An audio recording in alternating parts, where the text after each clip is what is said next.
días amigos, ¿cómo están? Estamos nuevamente en una sección dedicada a los intereses de Rotary, dedicada a la información y comunicación y difusión de todas nuestras obras y actividades de Rotary. Mi nombre es Juan José Suárez, soy del Rotary Club Origen y estamos aquí para hablar de un tema bastante importante que es el próximo 24 de octubre vamos a celebrar el Día Internacional de la Polio en el mundo. Estamos aquí con una persona bastante icónica, una persona que ha sido como una muestra viviente de la superación, una muestra importante. Estamos con Alberto Cortés Saavedra. Buenos días, Alberto, ¿cómo estás? Muy bien. Él nos va a contar un poquito sobre la polio, la poliomielitis, que es una enfermedad que afecta a los niños antes de los 5 años y no tiene cura, pero vamos a tocar unos temas bastante importantes. Gracias por permitirnos aquí en tu casa, en un espacio y algo tan acogedor, y estamos muy agradecidos por que nos puedas brindar como tu historia y darnos ese testimonio de vida. Bueno, Alberto, cuéntanos, ¿quién es Alberto? ¿Qué hace? ¿Qué se dedica? Bueno, yo soy un campesino quitiano. Nací en Armenia en 1956. Mi infancia y mi adolescencia fue en Montenegro y mi juventud en Circasia, Quindío. Soy padre de 5 hijos. Soy ingeniero civil de la primera promoción de la Universidad del Quindío en 1980. Soy maestro en Ciencia Política y Relaciones Internacionales de la Universidad Javeriana, Bogotá, y estudié Desarrollo Nacional en la Universidad de Georgetown en Washington. Soy un empresario, tengo una compañía que se llama Ingeniería del Tercer Milenio, hace 32 años, con la cual hemos desarrollado proyectos por todo Colombia. Hemos logrado mucho bienestar a través de todos nuestros proyectos. He logrado 4 premios nacionales de ingeniería con la compañía y esa es mi vida profesional. También me he dado cuenta que eres uno de los personajes ícono en el Quindío. ¿A qué hace referencia eso? ¿Por qué? Yo fui jefe de planeación en Circasia en 1978 y en ese momento había una enorme bonanza cafetera. Nosotros le propusimos al Quindío en ese instante que había que no vivir del café, porque era un producto muy primario, sino que había que vivir del paisaje. Y la frase, cómpreme 1 metro cuadrado de tierra aquí, que yo le regalo 1 kilómetro cuadrado de paisaje, es la que yo pongo de moda. Y la historia demostró de que esa era la fórmula ganadora, porque después vino la crisis del café, los cafeteros se arruinaron y tuvieron que empezar a alquilar sus fincas para que la gente fuera a contemplar el paisaje, hasta llegar a lo que hoy es el Quindío, que es uno de los sitios turísticos más importantes de Colombia, y el renglón más importante después del café es el turismo. Digamos, en ese momento de la historia se da ese vuelco porque después efectivamente los hechos demostraron que teníamos razón, aunque parecía un poco inverosímil en ese momento decir en plena bonanza cafetera, no vivan del café, sino que vivan de otra cosa. Me iban a meter a mí al manicomio de Finlandia. Las fincas tumbaban, las casas tumbaban los jardines para sembrar café. Imagínense. Y yo les decía, no, conserven los jardines y conserven el bosque. Eso es lo que la gente quiere. Venir a ver esto y poder por la mañana sentir el olor de tierra mojada, que es absolutamente impresionante. Esa forma de ver el Quindío, digamos, empieza ahí y se desarrolla todo ese eje turístico, Armenia, Circasia, Salento, Finlandia, y todo ese desarrollo urbano se empieza a dar producto de esa decisión, o sea, por esa visión que sucedió hace 40 años, en 1978. Entonces, en esa visión, el carnet como jefe de planeación, Carnet jefe de planeación, 40 años después, intacto. Es contar o no lo que pasó. Claro. Y ver ahorita el resultado. Entonces, por eso es que la gente dice, no, el hombre tenía razón. Si lo hubiéramos metido al manicomio nos hubiéramos equivocado. Claro, total. Me voy así como se ve usted ahorita, jovencito. También nos damos cuenta que eres paciente polio actualmente, ya que sabemos que la poliomielitis no tiene cura. ¿Cómo te diste cuenta o cómo se dieron cuenta tu familia o las personas cercanas, los médicos de esa época, de que era polio o que pasó? Bueno, a mí me da polio a los 3 años cuando pierdo la movilidad y quedo en una cama. Estamos hablando de 1956. el Quindío es una región que se está desarrollando como una región cafetera. Lo importante en ese momento es la mano de obra, que la gente con el esfuerzo físico puede ir al campo a desarrollar labores agrarias. Digamos, eso es lo más importante y la economía es completamente una economía campesina, con muchas limitaciones.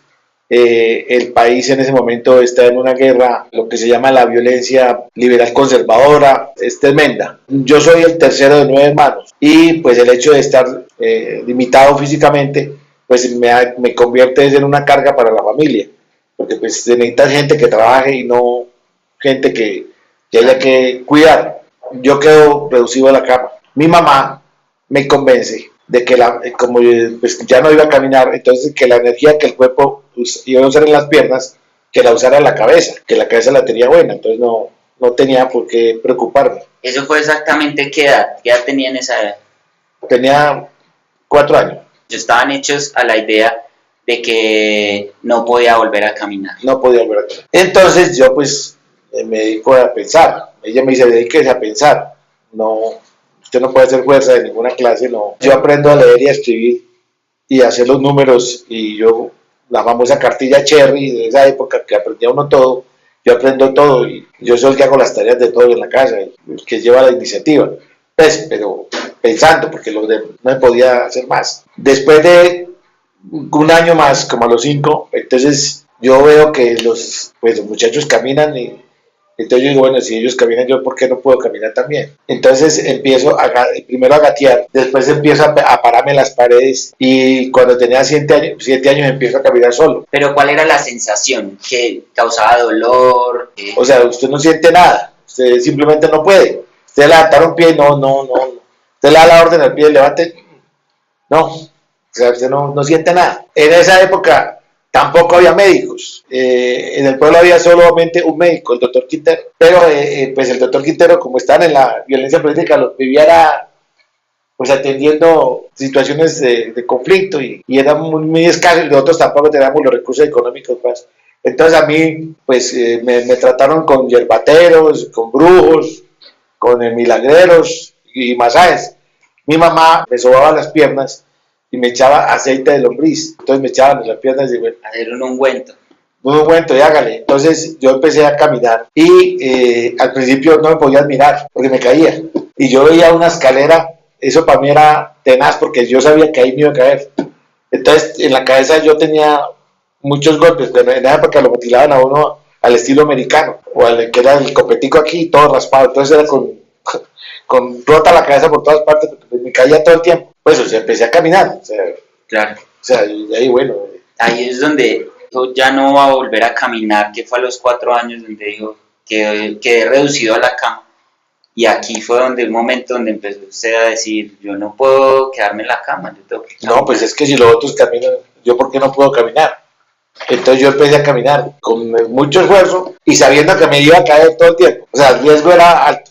Entonces yo empiezo a caminar. Entonces se me presentaron dos fenómenos. Uno, me matoneaban mucho, pues porque se presentaron unas cosas contrastantes. Yo era muy buen estudiante, pero era más débil físicamente. Entonces era un contraste con una sociedad donde la fortaleza física es la prevaleciente, el valor de la tierra y no el de los pensamientos. Entonces me matoneaban mucho y a mí lo que llaman ahorita bullying, no. Tengo, es decir, un récord Guinness de mamadas, de gallo, de tomada de pelo y de sobrenombres que me han puesto los amigos míos. O sea, todos los sobrenombres que se puedan poner. Y yo fui, dijéramos, la principal fortaleza fue siempre el pensamiento y avanzar. Sabía que no me iba a quedar ahí. O sea, no. O sea, la limitación, la enfermedad no era una limitación. Eso era un estado mental que había que... ¿Cómo nos dimos cuenta que era polio? ¿O ahí todavía no teníamos ni idea en esa época por los estudios médicos o por la intervención de especialistas, nada así? A mi mamá le dicen que es polio, pero nosotros no sabemos qué es eso. Y hace como 20 años una médica me dijo, ¿no es que usted tuvo polio? Le dije, sí, claro, tuve polio. Y hace como un mes antes de la entrevista, entonces yo le pregunté, bueno, ¿qué es el polio? Entonces investigué y descubrí que es el polio, un virus que ataca el sistema nervioso y que deja a la gente parcial o totalmente limitada.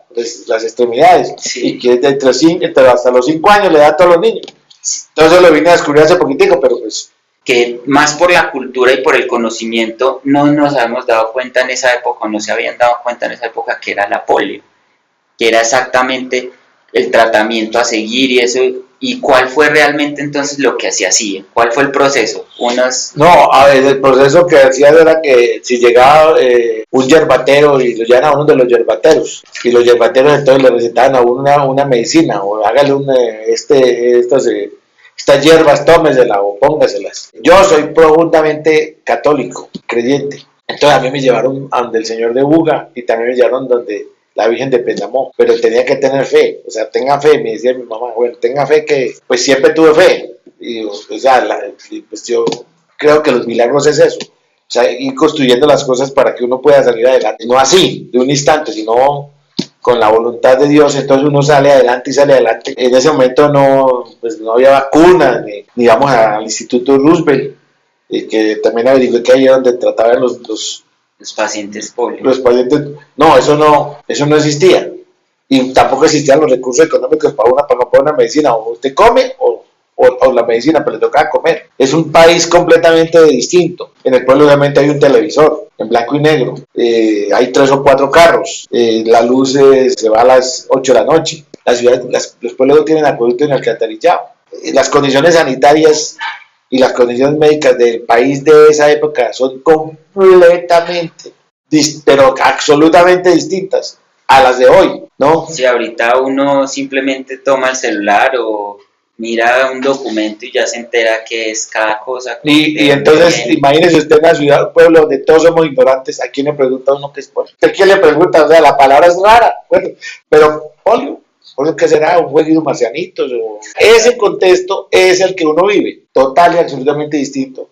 De ahí en adelante, ¿cómo construye usted de estar reducido a la cama? Ya empecé a caminar, ya seguí y formarse en educación profesionalmente y lograr cuál ha sido el impacto, o sea, esa transición de evolución, la fe que tuvo para poder lograrlo hasta ahora. Mi Dios le da a uno 2 cosas, la inteligencia y la capacidad de trabajo. Uno lo que tiene que hacer simplemente es actuar frente a eso. Y esa es una forma de demostrarle a Dios que uno está haciendo las cosas correctamente. Y segundo, es la forma de uno superarse para poderle servir a una sociedad que está alrededor de uno. Entonces, esa es una decisión que uno tiene que tener por dentro. Ahí juega un papel determinante en el caso mío mi mamá, que es la que me dice, bueno, aquí usted verá. Entonces yo digo, pues aquí el verá es que vamos para adelante. Tiene más reversa una motocicleta.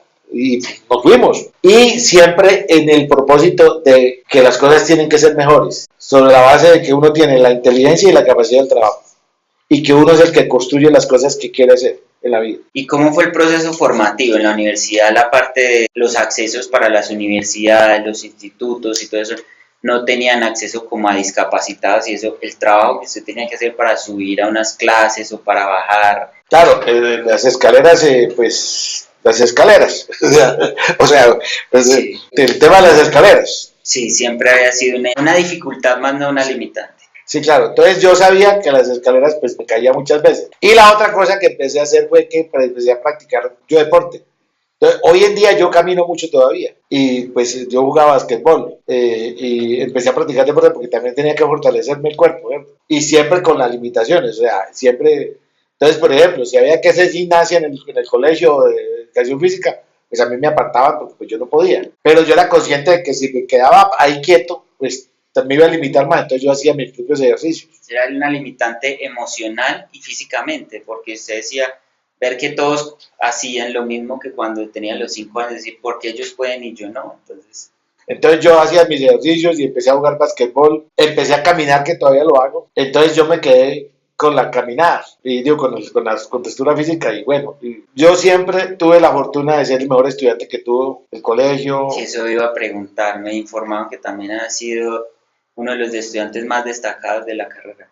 Sí, yo soy el segundo mejor bachiller que tuvo Colombia, saqué 386 sobre 400 en el IFES. Entonces las universidades donde yo me presentaba, pues claro que pasaban.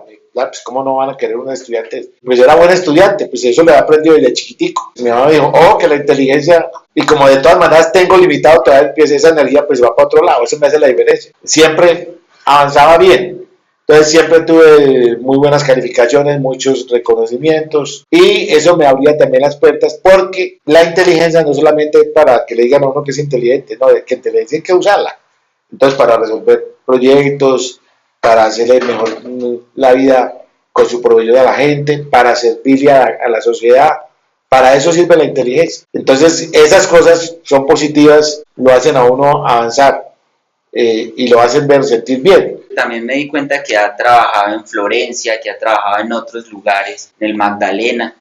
Yo creo una empresa y esa empresa está en un momento de la historia de Colombia que es el momento en que pasamos de una economía cerrada a la apertura económica. Y yo tengo la oportunidad de ser asesor de 3 presidentes de la República, el presidente Turbay, el presidente Barco y el presidente Gaviria. Yo mezclo el conocimiento de la ingeniería con el conocimiento de la política para desarrollar políticas públicas. Entonces, eso me permite, dijéramos, ya de pasar del Quindío a Bogotá y Bogotá a Colombia y empezar a hacer proyectos por todo el país. El proyecto de Florencia, que es el proyecto más importante que han hecho los ingenieros quindianos en toda la historia. Ese lo hago con los mejores ingenieros que estaba produciendo la Universidad del Quindío. Pero yo creo en los quindianos y entonces empiezo a impulsar eso. Entonces empezamos a tener mucho éxito profesional y podemos hacer proyectos en Montería, en Cincelejo, en Barranquilla, en Cartagena, en Santa Marta, por todo el país. Los ingenieros quindianos empiezan a tener un posicionamiento, producimos buenos resultados desde de origen. O sea, utilizamos nuestros conocimientos y nuestros vínculos para poder hacer las cosas bien. Tenemos esos proyectos con buenos resultados. Y el desplazamiento, ¿cómo veía usted subirse a un transporte público y después llegar allá y ver monte, trocha? No pensaba en eso, pensaba que había que resolverlo. Yo no pensaba, no, es que allá está muy difícil, no. Eso es un problema, si usted dice que las cosas no se pueden hacer, pues no se hace. Hay una poesía de Christian Barnard que se llama Estado Mental, que dice que si uno no puede hacer las cosas, nunca las hace. Dice que cuántos cobardes las carreras han perdido antes de haberlas empezado. Entonces, el estado mental, si usted ve que las cosas son muy difíciles y dice no puedo, pues no va a poder. Pero si usted está en la decisión, usted lo hace. Entonces yo simplemente con todo lo enfrentaba y lo enfrentaba con dureza y con éxitos. Una fortaleza mental y emocional bastante fuerte. Sí. Era el que lo ha llevado a ser quien es hoy ahora. Sí. ¿Y alguna historia que usted diga que le ha parecido graciosa? Tengo varias historias. La primera historia que tengo, que me parece muy chistosa, es que yo fui el que aprendí a bailar en el pueblo. Y resulta que yo cuando estoy bailando no cojeo. Entonces resulta que cuando yo una reina o una mujer bonita o importante del pueblo al club, entonces en el pueblo me decían, vea, Alberto, váyase que llegó tal y usted es el parejo de ella. Entonces yo me bailé con todas las reinas. Baila más que un trompo. Sí, esa es una que me pasó. Y la otra que nunca me olvidó era, yo tenía una compañera de estudio que se llamaba Leonor Buritica y nos mandaban para los cafetales. Y ella por vanidad no se ponía bota, sino que usaba suéter. Y yo iba siempre allá y entonces estábamos en el monte todos y cuando yo escuchaba que se caía alguien me decían, Alberto, vaya usted por ella. Entonces yo que era el cojo y el invitado, yo la que iba por ella y me la terciaba y la subía porque ella vivía en el suelo y yo no. Entonces todo el contraste de las cosas que siempre al revés. O sea, yo que era el que tenía supuestamente la limitación física, era el que resolvía todo. Y los otros siempre les pasaban. Entonces, por ejemplo, Leonor, yo creo que para el 500 me la tercié. Eso vivía en el suelo. Y póngase las botas.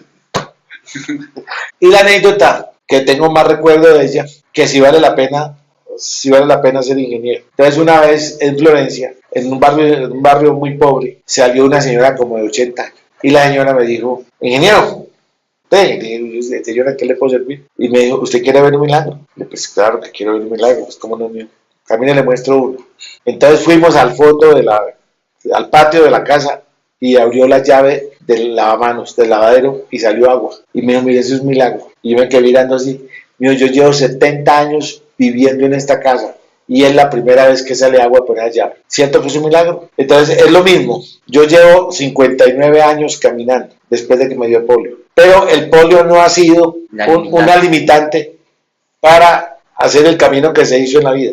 Eso no ha sido la limitante. La decisión siempre ha sido que hay que hacer las cosas. Trazarse el objetivo y lograrlo. Y lograrlo. La otra cosa que es importante es que uno tiene que tener decisiones claras en la vida. O usted quiere salir adelante o quiere quedarse simplemente esperando que lo atiendan en una cama y tengo el recuerdo de mi mamá se fue hace 4 años, y ella todos los días me sobaba los pies cuando teníamos la oportunidad, siempre se acordaba de eso. El tratamiento siempre fue el ungüento de lombriz y los yerbateros, nunca fue tratamiento Médico no. Todo fue tratamiento Eso nunca, no, natural. Nunca hubo tratamientos médicos de lo que se usaba, o sea, los yerbateros. Es que en los pueblos no había médicos. Bueno, no fue la medicina, fue la parte natural lo que se usó como tratamiento, pero más que eso fue el poder de uno convencerse a uno mismo de yo no me puedo quedar aquí, yo tengo que avanzar mentalmente y emocionalmente, yo tengo que hacer que mi cuerpo se empiece a mover al ritmo de vida que tengo. Es que yo tenía que caminar, tenía que estudiar, tenía que sacar adelante la familia y tenía que hacerle un aporte a la sociedad. Y uno no puede pasar en la vida como si no hubiera pasado nada. Uno tiene que pasar en la vida dejando por lo menos cosas positivas para la sociedad y para el entorno que tiene. Eso es lo que el compromiso que uno tiene en la vida. Y ese es el cielo. El verdadero cielo es ese, cuando usted disfruta y siente mucha alegría de encontrarse de que las cosas que usted hace, por las cuales usted luchó, por las cuales usted se sacrificó, le sirven a muchas personas, y eso es un positivo. Entonces lo que hay que hacer es, en este esfuerzo que ustedes están haciendo los Rotarios, es mandar ese mensaje. Todos tenemos que luchar para que no haya más niños que tengan esa enfermedad, que no en el mundo desaparezca ese virus, que hay que vacunar a los muchachos. ¿Cómo hay en este momento la oportunidad de que efectivamente podamos erradicar ese virus? O sea, esa oportunidad ahorita sí somos capaces, porque la ciencia, la tecnología, los medios, el conocimiento y el esfuerzo humano poder llegar a eso. Pero en la época en que nosotros nos padecemos, en ese momento no tenemos esa posibilidad. Tema casi que un milagro de Dios. Ha sido un paso gigante el proceso que se ha llevado hasta ahora, y la idea no es dar pie atrás, dejar listo, ya estamos a esto. El eslogan es finalicemos la polio ahora y solo nos falta esto para terminarlo, no de perder ese impulso que nos hace llevar a finalizar y a darle la polio por finalizada. Desde 1988 hemos logrado reducir el número de casos de un 99.9%, entonces realmente nos falta muy poco. Hasta que se logre la erradicación de la polio en todos los niños, todos corren peligro. Y mientras estas personas, estos niños no estén vacunados, el virus puede volver a propagarse en otros países. Pues la de polio nos debe importar por varias razones. La primera razón es para que nuestros niños no tengan nunca que vivir la polio. O sea, es un tema de salud, de protección de nuestra juventud, porque la juventud, al fin y al cabo, es el futuro de una nación. Entonces, si es una juventud enferma limitada, pues nuestro futuro también será enfermo y limitado. Y entonces eso beneficia también a otras sociedades que no son nuestras vecinas, pero que son seres humanos que están con dificultades de guerras o de refugiados o desplazamientos o cosas dolorosas. Entonces también es importante servir. Es un esfuerzo que si entre todos lo hacemos, ¿no? Entre los aportantes, la tecnología, la medicina, los voluntarios, los que damos testimonio, los que investigan, los científicos, pues es más fácil, porque hoy la tecnología nos permite integrarnos más y hacer frentes comunes para poder enfrentar. Y en un periodo, diría uno de 10 años, podría ser la desaparición de la faz de la Tierra. Y eso sería un milagro del siglo XXI. Cualquier información que ustedes quieran tener referente a la que es la polio, cómo puede ayudar, a dónde se puede dirigir, la página es www.enpolio.org. Ahí encuentra toda la información en español, en inglés, todo lo que usted quiera saber de cómo contribuir, a dónde se puede dirigir para ayudar, para aportar monetariamente o para conocer los casos de polio. Si usted ha sido una experiencia bastante enriquecedora, Alberto, compartir este ratico fue excelente y es un testimonio de vida ganadorcísimo. Esa es una imagen de cómo mi hijo me veía cuando tenía 5 años. Cuando el niño, pues en ese momento yo tengo 48 años.